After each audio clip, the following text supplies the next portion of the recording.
ഞാൻ rose perfumes use ചെയ്യാറില്ല. സാറിന് ഇഷ്ടപ്പെട്ട സ്മെൽ ഏതാണെന്ന് പറയോ? എനിക്കിഷ്ടം പെട്രോൾ സ്മെല്ലാണ് കുട്ടി. ഞങ്ങൾ അതിന് പെർഫ്യൂം മിക്സ് ചെയ്യാനോ? ഇത് നിങ്ങൾ എന്തിനാണ്? സാറിന്റെ പ്രിഫറൻസ് അനുസരിച്ച് നമ്മൾ മിക്സ് ചെയ്ത് തരും. പ്രിഫറൻസ് ഇല്ലല്ലോ കുട്ടി. എനിക്ക് ആകെ അറിയുന്നത് എഞ്ചിന്റെ ഓയിൽ മാറ്റാനും വണ്ടിയുടെ ടയറും വീലിനെ പറ്റിയൊക്കെ തന്നെ. എന്നെ ഇപ്പോൾ ടഫ് ആയിട്ടുള്ള ആൾക്കാർക്ക് പറഞ്ഞിട്ടുള്ള പരിപാടിയല്ലേ? നിങ്ങൾ എന്നെ മിക്സ് ചെയ്താൽ മതി. നല്ലതാണ്, പക്ഷെ കുറെ നേരം നിൽക്കില്ലെന്നേ. ഞാൻ റൈഡിനൊക്കെ പോകുന്നല്ലേ. നിൽക്കും സാർ. നീ ഇതൊക്കെ വിശ്വസിക്കുന്നു? ഞാൻ വിശ്വസിക്കുന്നുണ്ട്. നിനക്ക് വേണമെങ്കിൽ വേണ്ട, എനിക്ക് വേണം. വേറെ ഒന്നും എടുക്കും. പിന്നെ ഈ ഷോപ്പൊക്കെ മുതലാവും. എന്റെ ഓണർ നവീൻ എന്റെ ഫ്രണ്ടാണ്. മുതലാവാതെയാണോ ഇത് ഇന്ത്യ എക്സ്പാൻഡ് ചെയ്തത്? ഈ പെർഫ്യൂം എന്ന കോൺസെപ്റ്റ് സായിപ്പ് ചെയ്ത് കോപ്പി അടിച്ചു. ഇവിടെ ആർക്കും നല്ല മണം വേണ്ട. യൂറോപ്പിൽ നല്ല തണുപ്പല്ലേ, അവിടെ ലോങ് ലാസ്റ്റിംഗ് ആണ്. അതുപോലെയാണ് ഇവിടെ. നമ്മുടെ ക്ലൈമറ്റിന് സ്യൂട്ടബിൾ ആയിട്ടുള്ള പെർഫ്യൂംസ് ആയിട്ട് ഡിസൈൻ ചെയ്യുന്നത്. അതെന്താ നിങ്ങളുടെ പെർഫ്യൂമിന് മുഴുപ്പ് കൂടുതലാണോ?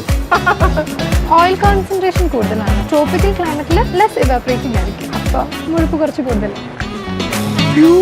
എന്നെ ഇളയപ്പഞ്ഞ മൂപ്പരാണ് എന്റെ മോട്ടോർ സൈക്കിൾ താക്കിയതിന്. എനിക്ക് വിശ്വസിക്കാൻ കഴിയുന്നില്ല.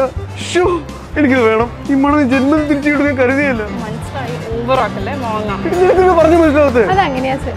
ചില മണം നമ്മൾ എത്ര ടഫാണെങ്കിലും നമ്മളെ സോഫ്റ്റ് ആക്കും. അതെ, അത്ര സോഫ്റ്റ് ഒന്നുമല്ല, ടഫ് തന്നെയാണ്. അതെനിക്കറിയാമോ. ശരി.